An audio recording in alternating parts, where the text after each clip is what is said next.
Welcome to the Squared Circle Pit with your host, Rob Halford. Now entering the Squared Circle Pit, he's a comedian, he's a metalhead, he's a wrestling fan. Pete Angelo, welcome to the Squared Circle Pit. Thank you for entering the pit. Thank you for having me. I still like getting in the pit. All right. I'm in pit retirement. I cannot handle it anymore. My knees can't handle it. How about yourself? I'm in like mild. I do a bit about it. I'm more selective. Like I can't just mosh for everybody. Like certain bands, I'm like I'm saving it for them. Like, don't get me wrong. Municipal Waste is playing. I have to pit. I can't not pit. But like, some bands I'll sit back and be like, all right, let me just enjoy this show. I see. So who are the must-have bands to pit other than Municipal Waste? Municipal Waste, yeah. Cancer Bats. I mean, it would have been Slayer if they were still touring. God, I'm trying to think who else I have to, because I love the smaller shows. If it's like if I go see Better Lovers, I can't say I've seen them yet. Like there, I'm gonna pit for Lamb of God. Those are nice.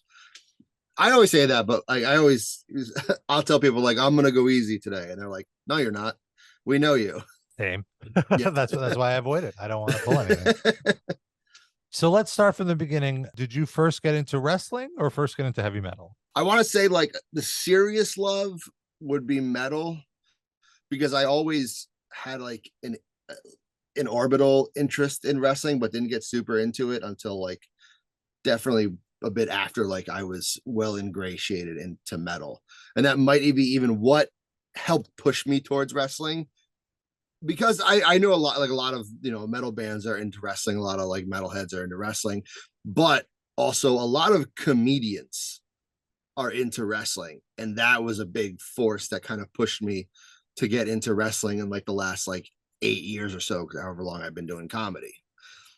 I see. So it's a relatively new interest of yours comparatively. Yeah, especially how like hard I am now into wrestling. It's kind of weird to think about how like wrestling was no impact on really major impact in my life and my day to day. And now it's all my YouTube feed is, it's like most of my Instagram feed.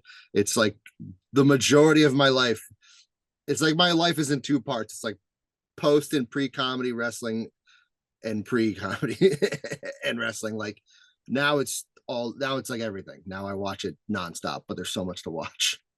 Well, let's talk about the music first. What were like some of the first bands that got you into the heavier stuff? How did you get drawn to the devil? It was definitely so my father was a drummer, or he is a drummer, rock and roll guy, but nothing like crazy.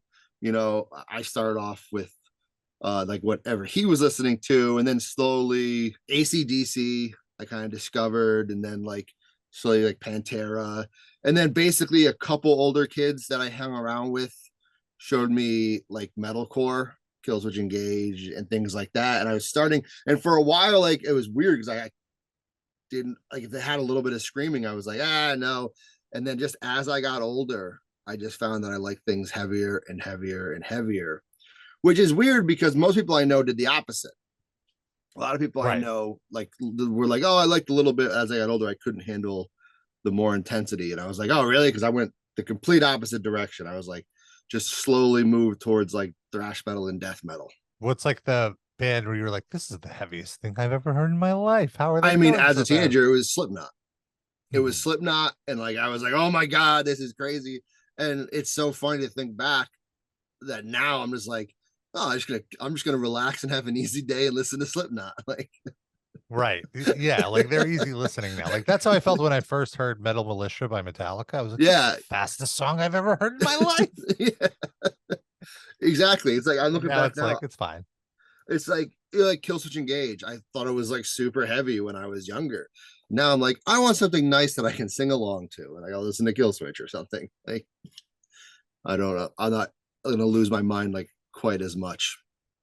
Right, and it's all relative, because I'm sure if you played Killswitch to some of those friends of yours that were like, yeah, it got too heavy for me, they would be like, this is so violent, this is extreme. Yeah, this is exactly this is too much. Yeah. And then I'll be like, oh well, here's Cannibal Corpse.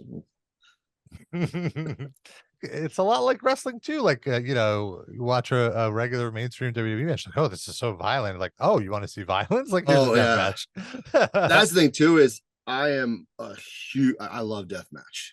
And it's always like it's always funny how, like, I know people who are serious wrestling fans who are just like, no, can't like do deathmatch, don't like it. I fucking love it. I think it is entertaining as shit. But you know, obviously, I go to New Fear City a bunch to go watch those shows and things like that. Um, but I just, I don't know. I love stipulation matches. I think that might be why. I love a good stipulation. I know some people just want like pure wrestling and stuff like that, which I enjoy, but I don't know. Give me something. I want something insane to really add to it.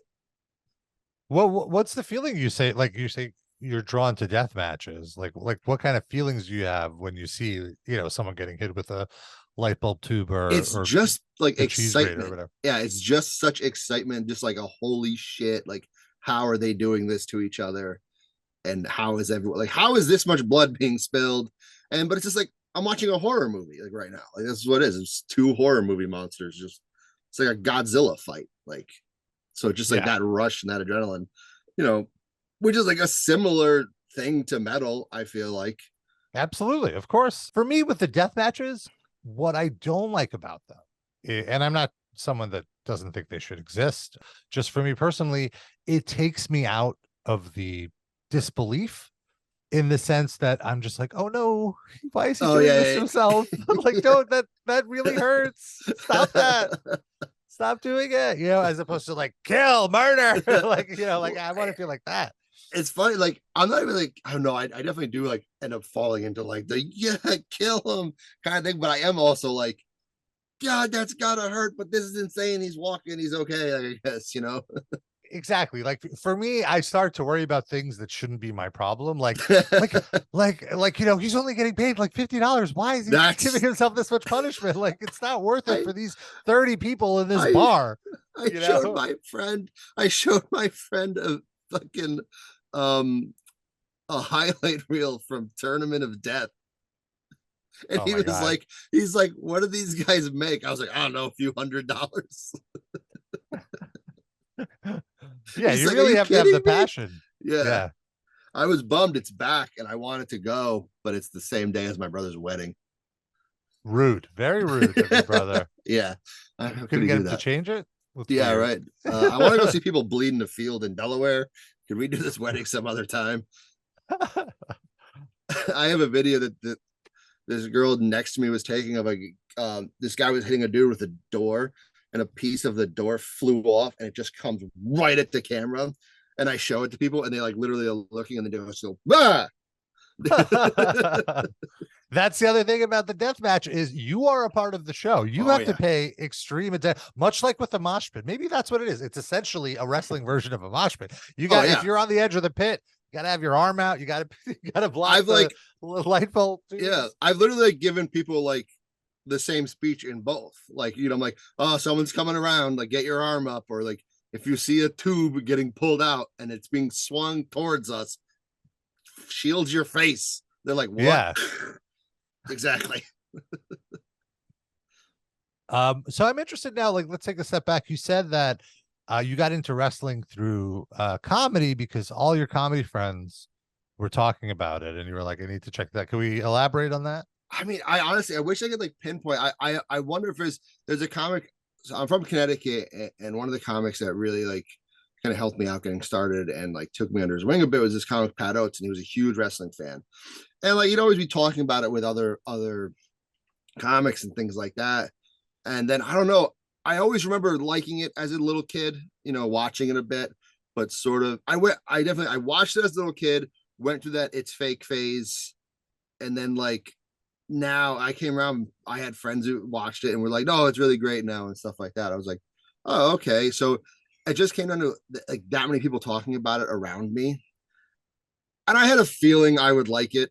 I was just not like willing to. I was also telling myself, I don't know what's going on. My friend told me, hey, the draft is coming up and everything kind of restarts a bit in storylines and things like that. He's like, start there. I was like, yeah, sure. Okay. And that's kind of how I allowed myself to jump back in. And I would say that had to have been like 7 years ago at this point. You remember what was going on, like what the storylines were? God, I do not. I'm like trying to remember. I can't remember who was like there at the time. So you mentioned you watched as a kid. What is your like earliest wrestling memory from childhood? It's so funny. I have a specific memory as a kid, and I'm terrible at remembering things from my childhood, but I have a specific memory of Ken Shamrock beating the hell out of the Rock, like busted open. They do a stretcher job to the Rock, and then Ken Shamrock just beats him up more on the stretcher. And for some reason, that has never left me. Maybe because I just, since that day, I thought Ken Shamrock was an insane person and was one of the scariest human beings on earth. And so it's always like just the Rock just covered in blood being stretchered, and then Ken Shamrock, like, what if I just beat him up more? And I remember that my entire life. I can't shake that memory. I think that's WrestleMania 14. Man, that you were talking I don't about. know. I don't even know how we were Had a watching big match like that. I don't even remember how we were watching it. Like maybe it was like just Raw the next day. They recapped it. Maybe, yeah. And I just always remembered that. And I always thought that like Ken Shamrock looked like he should be an agnostic front. That always also stuck with me for a while. There's a lot of dudes that could front hardcore. Yeah, him specifically. I just thought he was like this roided out version of Vinny, and I was just like, what the fuck? And I could see it. I just always thought that. And then obviously, like, we also had like the little wrestling buddies and stuff like that. So we're all always doing moves, always doing wrestling moves and things like that. But that is definitely like my earliest memory. And I feel like remembering that is what helped me be like, all right, wrestling seems wild and I should give it a shot again. And I did. And now I watch like goddamn 6 hours a week of it. It's interesting because, you know, you get into WWE at first with the draft. And one thing I would tell my friends at the time, which a very similar time to when you were getting into it, is you have to just listen to the announcers. They know you're only watching for the first time. They explain everything. Yeah. And that's how they got into it. That's how they understood everything. Okay. I might have tried that. but then like you consciously, like they never got past just, you know, watching WWE with me, watching pay-per-views maybe. Yeah. They never like seeked it out on their own. What made you go and like look up other stuff like beyond WWE? Because at this point, AEW didn't exist 7 years ago. It was still New Japan and Ring of Honor. Like, it's funny. I was pretty much just like WWE. And then, friends would like kind of show me stuff a bit. Like that's when I wouldn't necessarily watch like set pay-per-views for like other companies like that, but I would just go on YouTube. If someone mentioned, a lot of times when a team came into NXT or like a wrestler would come to NXT and someone would like speak highly of them, okay, then I would go on YouTube and start like watching their old matches and stuff like that. Like when War Machine came in, I was like, these guys are Vikings, I gotta go watch their stuff. And like that made me, you know, learn about the Briscoes and become fans of them. And then I would just go on YouTube and just like watch like insane matches, like watch Homicide or old Samoa Joe matches and things like that. So it really just came down to like who someone would like speak highly of, because a lot of times my friend knew everything about their guy's history. So he was like telling me about Adam Cole and all these guys. And so I was like, I would learn from him, and then I would go back and try to watch their matches wherever I could find them on YouTube and stuff like that, and see like how amazing they've always been, not just since they got to the WWE. And that really was also like the golden era of like NXT. When I had like just started kind of getting into it, I had just missed a little bit, but I had just started when it was like DIY and FTR was there and like Authors of Pain. And I was just, okay, I just missed American Alpha in NXT. They had just been called up. That's kind of where I think I started. That's okay, like so you got in at a pretty good time in the sense of that very much was the golden era of NXT. And it's fascinating because what I loved about NXT at that time was, as a longtime wrestling fan, WWE was so stale and same, boring. And NXT was actually taking all the cool stuff from indies and like putting a WWE spin on it, which was really good. And it's very interesting now to hear your perspective, and assuming like, oh, I wonder how many other people were just getting into wrestling at the time, seeing NXT, recognizing NXT was better than the main show. Yeah. Because it's so easy to see. Yeah. Even though it's lower budget, just because it was so much more consistent with the storylines and payoffs and like rooting for people and having them, elevated. Yeah. And just like the match qualities were unbelievable. It was so crazy for a while when takeovers were Saturdays and the pay-per-views were Sundays. I was like, by the time the takeover was done, I was like, I don't even care about the pay-per-view anymore. Yeah. Because the takeover was so freaking good. Yeah, absolutely. And it's interesting too, because you're saying you got out of it because you thought it was fake or whatever. Based on when you got into it, when you got out of it is when it started being really bad. Like when WCW went out of business, and they didn't have competition and the storylines. It was a very dark period. As a wrestling fan, I can tell you. So it makes sense that you stopped watching at that point because it wasn't that engaging. Yeah. Like there wasn't anything that was like interesting to me. And then also, I always wonder if it took me, like, as I got older, learning something scripted, but you learning how like scripted things work, you're like, oh, that's even more fascinating. That's almost more interesting. The fact that like people are like, oh, it's scripted. I'm like, yeah, that's incredible that they're doing a live show in front of people and it's scripted, and if they mess up, they die. Like that's why it was always more appealing to me than MMA, because sometimes the matches are boring. And like MMA, they do try to, with UFC, they try to do like the feuds and do recaps and try to create some sort of story. But once you're in the ring, once you're in the octagon, that's it. It's whatever it is. Yeah. It could be boring, could be fun. Knocked them out. Yeah. I'm glad I paid for that. That's the funny thing with MMA too, is I don't like the shit talkers, guys. Mm-hmm. I don't. I like the honor bound. I'm not going to say anything. I'm just going to beat you up. Guys. You like the work rate guys, which is so crazy to me. People are like, you're a wrestling fan. Why don't you like Connor? I'm like, he doesn't shut up. Like, just fight. You're here to fight. So when did you start thinking you could be a stand-up comedian? How did you start pursuing that? I always loved stand-up. I was like a huge stand-up comedy fan, but I never thought I could do it. I just like started working as a door guy for these like local comedy shows and things like that. And they saw the guy who ran it, and even other comics like saw that I was like really into comedy and things like that. So they put me on a flyer so I couldn't like back out of trying. And I was like, oh shit. So like I did it, and it was just like instantly I was like, this is an amazing feeling. Don't get me wrong, god awful.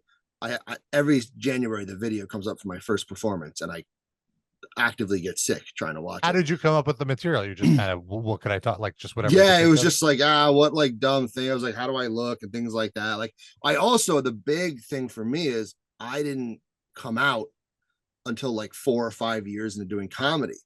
And then when I came out of the closet, it like, oh, my comedy got so much better. And like, because I could really pull and be truthful. Plus, like, I'm a 6 foot, 300 pound tattooed redneck metalhead who also dates guys. Like, there's just no one else like that around. Yeah, you have a very unique perspective.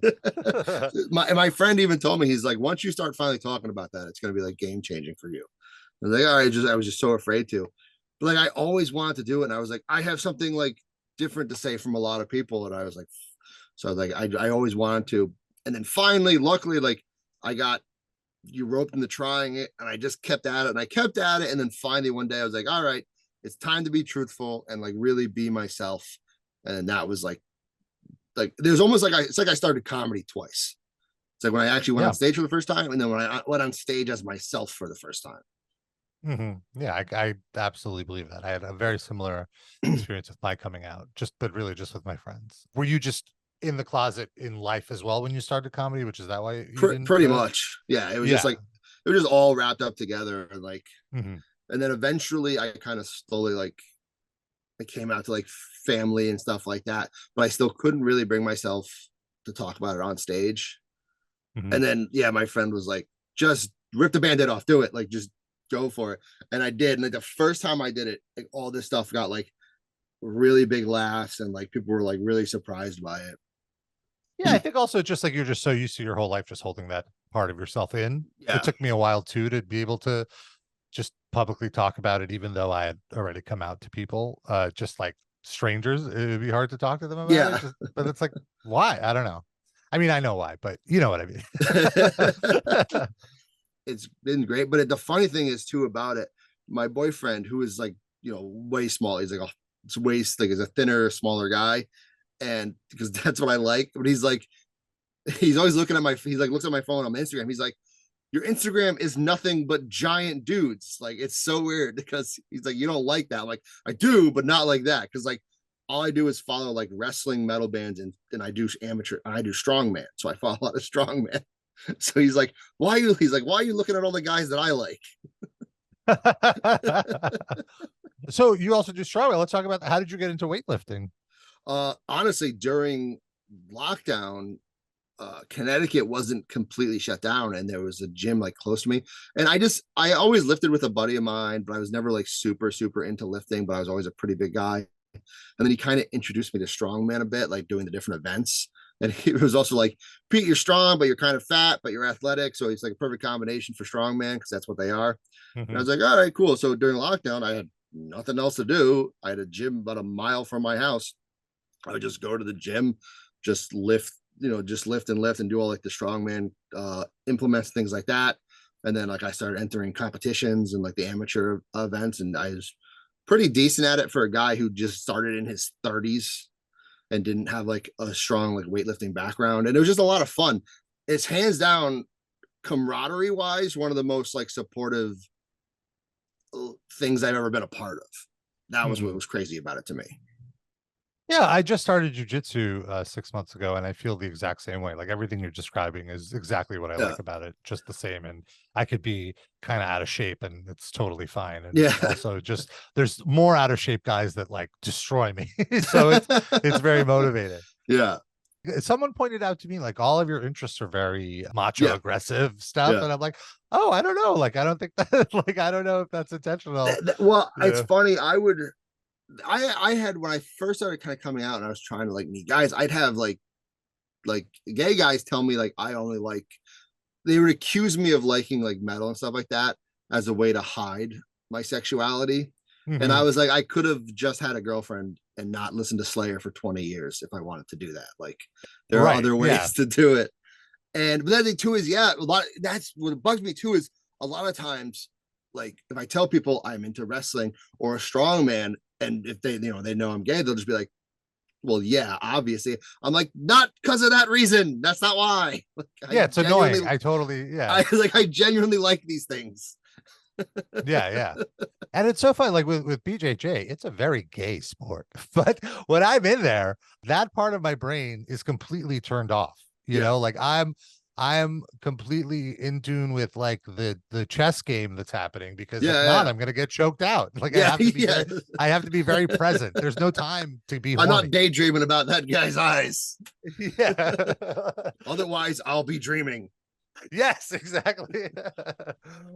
And it's really cool nowadays, though. There's gay wrestling. It's amazing. Which it's like you would think this makes sense. Like it sucked because in the 80s and even in the 90s and early 2000s, to be gay in wrestling is to portray a effeminate heel. Essentially, there was only one archetype, which I do have a fondness for like Adrian Adonis in a way. Like I kind of do love watching those old clips just with the insane outward homophobia towards him from the crowd. It really is just like, wow, holy crap. Yeah, like, whoa, that must have been an uncomfortable time. But now we have faces who are gay, who are celebrated for being gay. And it's so awesome to see, like there was that clip a few weeks ago of Anthony Bowen being hit on by a woman and him being like, lady, I'm gay. And then huge pop, he's gay. Like that would have never happened before. And it's too, like now, like you can have like gay wrestlers who are both like face and heel, but are the same, say, in like their like, okay, this gay heel wrestler is feminine, but this face heel wrestler is feminine. Like that's great. It's like showing that this is not like, saying vice versa. Like and there are so many. I always joked that I want to become a wrestler and team with Pero and then just fight Bear Country for the rights to their name. Well, I think they're sunsetting bear country. They're not bear Yeah, country they're anymore, iron so savages now. yeah. So you Yeah, might be able no. to like Uh, work out a deal with Tony Khan.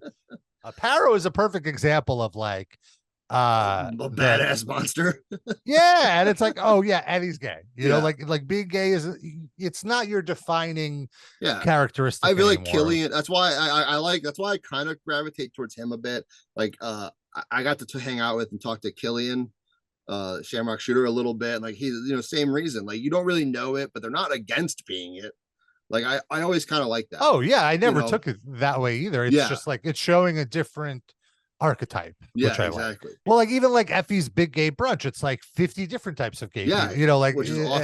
and I love it. And that's why with like, well, that's fine too. Is like with comedy, it's not. I feel like I don't look around and see Oh. many versions of me. Mhm. It's a lot of like musical theater and like a lot of singing and like we don't like sports ball. I'm like, okay, I get that, like, but I feel like this has been done a lot. And I feel like I'm trying to just bring something kind of new. And I've had a lot of people like message me or come up to me in shows and be like, wow, I didn't think there was another gay like me or like that Mhm. around or someone who is like up there talking about it and being different. And I play and I don't just like play like gay, like LGBT shows. I do redneck bars and stuff like that. Like, and that's one of the things I wanted to convey, like, hey, all shapes, like all types of people, like Yeah. your sexuality. Because like a lot of people, and even people after the show will come up to me and be like, who are straight but only have like the stereotypes in their mind, and they're Right. like, They've wow, just never seen a gay person. They've never that interacted too, with, yeah, especially in the exactly. middle of the country. Yeah. Yeah, I always joke that there's probably like a redneck sees me perform and then never thought his son was gay, and now he's worried that he could be. He just doesn't know it. For me, I remember the big moment was the Sarah Silverman program where Where Brian Posehn, Posehn and what's his Steve Agee, Steve Agee. yeah, Yeah, they played a gay couple, and it was the best thing because it was like everything about being in a relationship, like they just happen to be men, but they're yeah. just in a weird relationship, like, and they're gay. And it was like, this is so great. Like, this is Yeah. so like nobody has done this before. And it was a big moment. I just want to meet. It's like obviously as a metalhead comedian, like Posehn has been one of his. Yeah. I just want to meet him and be like, I'm your character came to life, like from the Sarah Silverman show. That's true. But he always jokes about how like it's so. He always had talked about how like Halford's a genius because he picked a musical genre that is nothing but guys. Yeah, and what's so interesting too with Halford is because he introduced the entire aesthetic straight from a Tom of Finland magazine, like nobody picked up on it. It's funny, I did a video on during Pride Month about how every LGBTQ plus like media outlet and everything just I feel like overlooks Rob Halford as like an icon. Like he's never talked about. And I even tried to like tag all them and stuff. I didn't know. I'm like, he did something unbelievable. Like it's crazy. And not only that, he's considered a god. Like he's considered a god by a bunch of dudes. And also for 10 years or so, for 15 years, he was the only representation for gay people in the metal scene. Like there was nobody else. And it's amazing how still very small it is. Like, and even on now I'm just learning. I literally, I recently became friends with a guitar player from Elysian, Mike, and I didn't know he was gay, and he messaged me, and when we were out in Denver, hung out with him and stuff like that. It was awesome. So it was like, yeah, we should be friends. Like there's very few of us who fucking circle the wagons. I didn't know. Yeah, it was very hard for me to come out too. I didn't know you were. Yeah, well, there you go. I'm not. I'm like public about it, but I'm not super like out about it. Just because when I was running Metal Injection, I was already being called a faggot and already being called gay. And I like at the time I wasn't as secure in my sexuality enough to be able to handle that kind of stuff just out of nowhere. Now I don't like it. I call myself a faggot. I love the word faggot. Oh yeah, same. Well, that's the thing too, is like I wasn't ready. Now that I post, my clips and stuff like online, and like I've couple of my clips combined have over like 1 million views, mostly positive. Every so often, like someone calling me a groomer or like all these like different things. And but like now, and I'm also trying to like, I sort of use my persona and how I look. I'm not gonna sit back and just be like, yeah, okay, I'll challenge people. Like, all right, yeah, like I did a show and a guy said, better keep our backs against the wall. And I told him, I was like, that's not gonna stop me if I wanted to. Like, I'm tougher than you and I'm bigger than you. And so Yeah, like, you yeah, do have that advantage that yeah. you have a physically intimidating presence.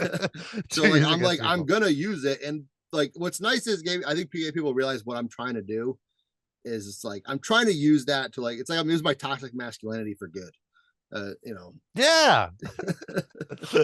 I very much had the same idea to do what you're doing, but I was far too much of a coward to do it in my younger days.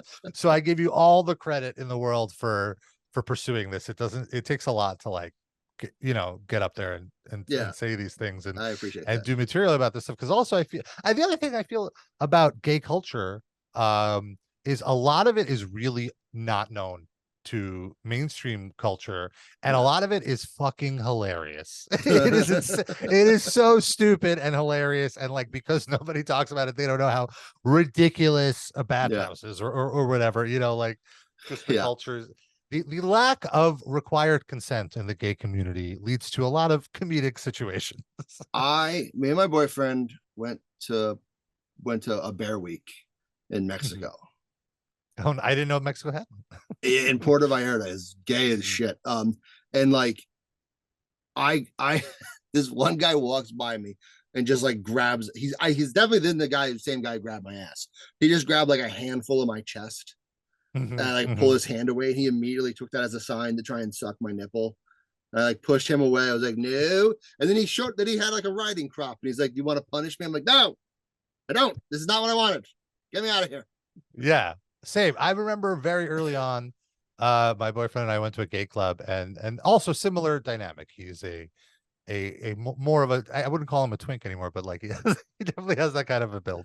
But we were just like arm in arm, and this guy comes up to me as I'm arm in arm. You are so beautiful, and like touches me and kisses me on the lips, and I'm like, whoa, thank you. Stay away from me. It's so funny when we're there, and like, yeah, they're all bears, but they're all still very like, hey, gay, and it's very like, and they're all men. We're still men. I'm walking around like behind my boyfriend, and my boyfriend's like very stylish, and I am wearing camo pants, steel toe boots, and a Pantera t-shirt and a camo power trip hat. Nice. People could not figure out why I was there. They were like, "Are you security?" People think I'm his bodyguard when I'm with him a lot of times. He must love that. That must be a big. He does. He's very excited about that fact. Does he watch wrestling as well? He will go to the death match ones with me. For some reason, he likes that. Not regular, just death matches. I love it. Yeah, I got my boyfriend into wrestling. He likes, because like his music taste like anything sad or fucking evil. So he actually does like some of the metal I like. Loves Power Trip. We went to see Napalm Death. He loves Municipal Waste now too. And then I went to like some raves with him. So there's like a little bit, like it's like enough crossover. But, so he's more into like the gay culture, like circuit stuff, and like Lady Gaga. He knows of it a bit more than I do, but he doesn't like it that much, really, which I think is something we sort of connect with. He doesn't quite like it. He thinks can be a bit shallow, which it can be. It absolutely, yeah. We like when we tried the thing, we're like, whatever. We'd rather go.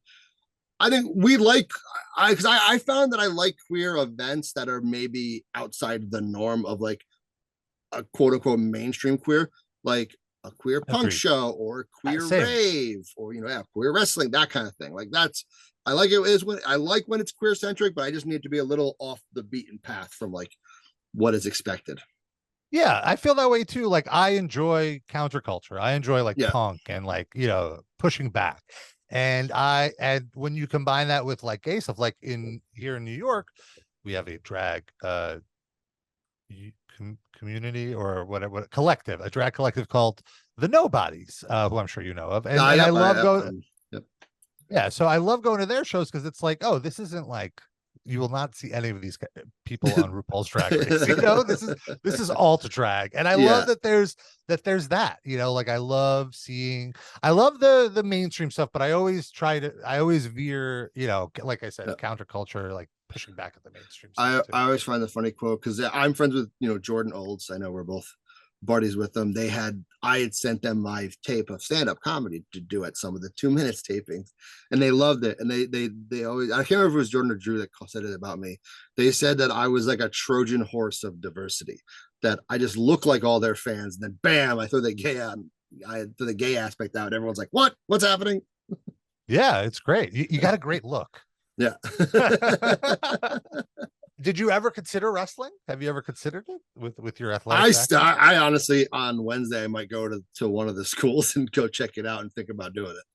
Oh, sure. Because ever since I got into wrestling, I was like, I want to do this. I'm big, I'm athletic, and I can talk. Yeah, with the comedy stuff, I mean, it's basically stand-up, like a promo is a stand-up. Yeah. Plus, I just always been fascinated how they do it. I just I want to know. I want to know some like the secrets. Because it just that's unbelievable to me. It's like I'm like, how is he not dead? How's he not dead? Like how do you get kicked in the face by Drew McIntyre and not have your head come off your shoulders? Like, well, I think the trick is you just learn how to deal with pain. Yeah. A lot of it is which I'm pretty good with that. Yeah, because I did exactly one day of professional wrestling training about 15 years ago, and everything hurt. Even the pulled stuff, it hurts. It just hurts less. Yeah, even just like running the ropes, like they say, it hurts. Yeah. Oh, yeah. Absolutely. And because you have to really, you have to really get into them. And they're not soft. And bumping is the worst. Like every bump hurt. Like there's no way to fall without hurting. Like every fall, every time you take any impact, it hurts. And that's what's amazing about how like often people wrestle. Like I'm like, how? This seems insane. Yeah. How do you stay in that like stamina? Like I do 1 hour of jujitsu in the morning. I'm done for the day. I'm dead. I'm out of it. So who are your guys right now? Who are your favorites and girls and people of the moment? There's like an obvious choice. House of Black. House of Black is just like always like I fell in love. Alistair Mount, like I was like, yes, this is it. And then he brought Brody King on. I was like, this rules. And then I always joke that it's very funny that their names are Malachi, Brody, and Buddy. I always thought Buddy was funny. Even though he terrifies me. But just like, I've always been a huge Moxley fan, even when he was Dean. Like I was like, this is my guy. I like that he's crazy. I like that he's not your typical wrestler. So he was always like big for me. I mean, Eddie Kingston, obviously I'm naming all AEW right now. But I owe in WWE, I mean, big Sami Zayn fan for a long time, Kevin Owens as well. Those are like big. Gunther, I definitely is one of my favorites to watch. Chad Gable. Chad Gable is one of my absolute favorites. Brody Lee, I was like enamored with. He was like my new favorite and everything. He was becoming like, I always liked him as Luke, and became Brody Lee. I would watch all the Being the Elites with him. I thought it was so funny and stuff like that. They were so good. Rhea Ripley. It's so funny. I'm noticing a pattern here. Oh, for sure. Absolutely. And it's so funny. I told my buddy, I think it was Zach or Miko. I was like, I don't even really like women, but Rhea Ripley does something to me. He's like, oh yeah, she just does that to everyone, I think. No matter your sexuality. There's just something about her. Yeah, I think it's her confidence. I think confidence is a very overlooked trait in people when it comes to attractiveness. Io Sky. Honestly, any female wrestler from Japan, I fucking love. They're all so good. They're so tough. They're so good. Like every time because like they never once really have like, even if I don't know who they are or like maybe don't follow them like now, I have never not been excited when like a female Japanese wrestler is in one of the major companies in wrestling, because they're always so fun to watch. Agreed. And they train them differently there, so they're always so good. Like one of my favorite spots was the trash can on the head off the war games. Oh cage. My god! Io Sky, she's crazy too. She will do the most insane spots. I love her. So wild, and she has a great entrance theme too. Yeah. I mean, I was a big Briscoes fan. War Machine, like that was the weirdest Yeah, because you look de-evolution like of it. one of them. I know, right? I just hang out with them. You look like both of them combined with the beard. Oh, I like that. I like that. Like if the two of them had a kid, it'd be you. And then as we wrap up, I know, like, initially I was like, oh, we'll talk about all the crazy stuff that happened this past weekend. Yeah, because I ended up talking about everything else. I was literally up all night last night, like watching everything. I was like watching WWE on my TV, and then I had AEW on my phone. Oh, and man, like I'm sorry. No, it's fine because I wanted to watch them. But Yeah. like, this is my gripe with AEW right now. I'm like, the pay-per-views have gotten so long. Yes, They've gotten so long. I'm going to tell you something that I didn't want to admit because I was embarrassed because I'm an old man. But I missed half the pay-per-view because I passed out. Because I didn't have the stamina. It was my birthday weekend. Yeah, I watched the Payback show. Yeah, I have to go back and watch some of it, but looked like a great show. It was like every match was like great. Some of my favorite things is Powerhouse Hobbs and Miro fighting, and the crowd just chanting "Meat Forever." That was so good. That is something I feel that other forms of entertainment don't have. Other than, I guess, sports. The audience is a part of the show, and the audience is a complete wild card. They can add to the show, make it so much better. Like with this match, they made a good match a great, memorable match, or they could detract from it by, shitting on what's going on in the ring. But in this one, I was so into this match. This was one of the most anticipated because we very rarely get Hoss versus Hoss matches. Yeah. It's usually a Hoss versus like a cruiserweight. Yeah. Especially two like great Hosses who can move. Yes, exactly. And of course, there is that now legendary clip of Big E talking about how he likes watching big meaty men slapping meat. So it's become iconic. And now everyone's like, meat. I loved when, like the yay boos on the punches. They were just doing meat. It became like, yes.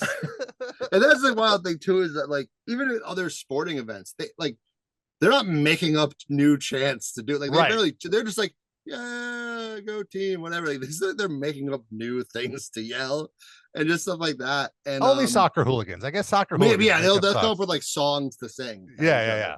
But yeah, no other event has the type of audience interaction that pro wrestling has, and that, like, going and being a part of that and having an excuse to be belligerent. Yeah, that's so fun. That's so fun. Just shitting at, like being a heckler. Yeah, right. Like in comedy, nobody likes a heckler. Yeah, exactly. Everyone's like, shut the fuck up. I'm the one performing here. You paid to see me. Yeah. In wrestling, it's like they paid their hard-earned money. Let them react how they want. Let them yell as they want. Yeah. Yeah. I was amazed there was no CM Punk chant. At least that I heard. I don't think I heard one. And I like that. I like Christian Cage's new thing is kill a child who lost his father. That's his new fucking gimmick.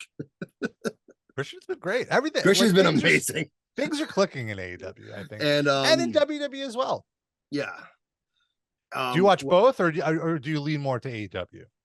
Well, the thing is, like, I definitely think I prefer AEW, but I still probably watch more WWE because it's on Hulu and I have Peacock already and like things for that nature. I see. But I still I'm more intrigued. Like MJF, Adam Cole, I'm like, this is so fucking good. This is like one of my favorite storylines of like the past 5 years. MJF is incredible. And then at this one, they had that thing with like Samoa Joe pushing him, harkening back to when he was a security guy. I was like, come on. Samoa Joe. That was so good. Samoa Joe, honestly, I didn't say him, but Samoa Joe is probably like in my top 5 for how he can still go, how long he has, how good he is, and like everything he does. And he's probably the reason we still got that last CM Punk match. Yeah, right. That was great. Reading all that stuff was wild. I also have a theory. I think Tony Khan needs to do steroids. How do you think Vince McMahon kept everyone in check? He was terrifying. I thought you were going to like, oh, he needs more roid rage. He doesn't have No, enough. he's got enough coke rage. Yeah. I agree. I think the issue, and I hate being too critical of AEW because I want them to succeed and I want all them to that succeed stuff. too. I love Yeah, it. I like having an alternative. I missed it so much. But I feel like Tony is too nice. Way too nice. He's too trying to appease everyone. He has to lay down the law or hire somebody else to lay down the law. Yeah. You know what I mean? Like, because the inmates ran the asylum for the last year, and this is what happens. And like, we can say what we want about, like, obviously Vince is, we know the bad things. We know those bad things. We don't need to get into that. But there's a reason things stayed in check, because he was the opposite. He didn't give a damn if anyone liked him. Like, he knew, like, this is what has to happen, kind of thing. It's like, all right, we got to find a middle here. Like, you know what I mean? Right. Like, yes, there has to be a way to do that without sexually harassing your. I wasn't even getting into that. I was just being like willing to fire people if they were being, pains in the asses. Oh, I see what you're saying. But yeah. No, I mean, it's all of that, really. I agree. They're just a management, and it's interesting because it's like Tony Khan comes from football. He comes from sports. He comes from managing talent. Yeah. I'm assuming though they're not as dramatic in football. Yeah, I don't know, like, his level of like overseeing and that kind of stuff. Because like football, obviously, there's managers, coach, just tons of coaches, all that stuff. Right. He should get someone who's been in the industry a long time, or maybe like a veteran in the locker room who's not someone who helped start the company. Because then, like honestly, one of my picks would be Samoa Joe. I feel like he seems like someone who's going to tell people the way it is, and he's respected, and he's highly respected by everyone. Yeah, or like Bryan Danielson, but Bryan Danielson also seems too nice. Yeah, but I'm with you. Something like it's a big shame because I'm a huge CM Punk fan. I'm still a huge CM Punk fan, and I'm bummed that he's gone. Yeah, but as someone who has ran his own business and has dealt with, troublemakers, I could absolutely see why they fought. Like, it's completely understandable.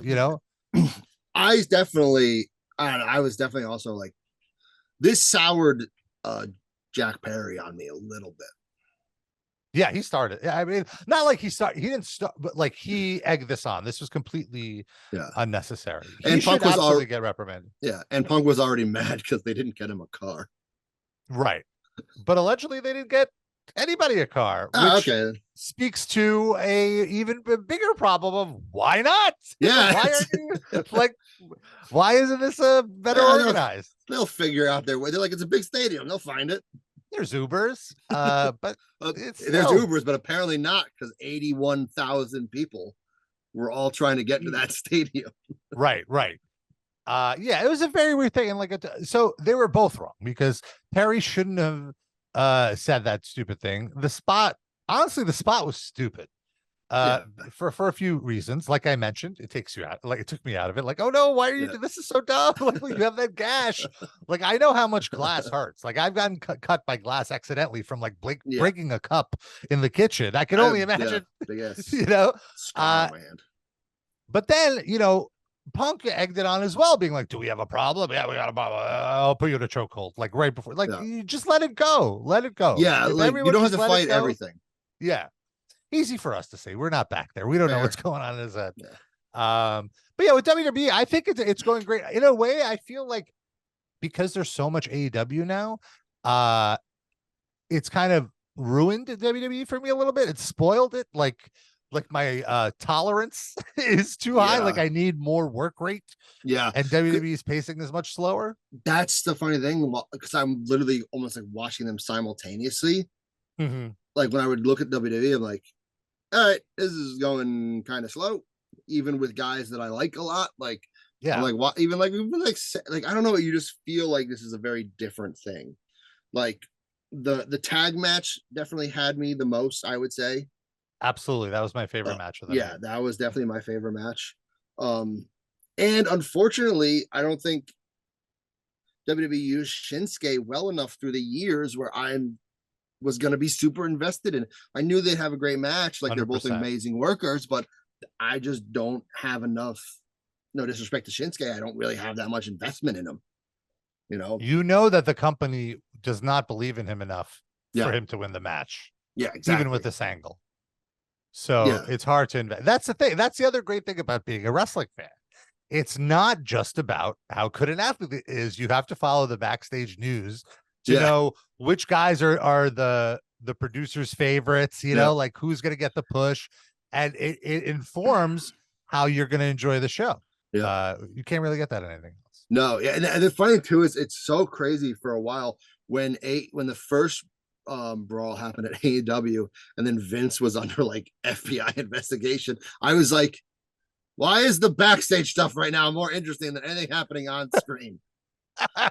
Absolutely. And that's for a long time, that was always the case before Yeah, AEW came along. yeah, That's the only way to be a wrestling fan, is just with all the backstage yeah. guys. Like, it's something stupid happens on screen, and you're like, this is the dumbest thing. This doesn't make any sense in no way possible. Then you read what happened, and you're like, oh,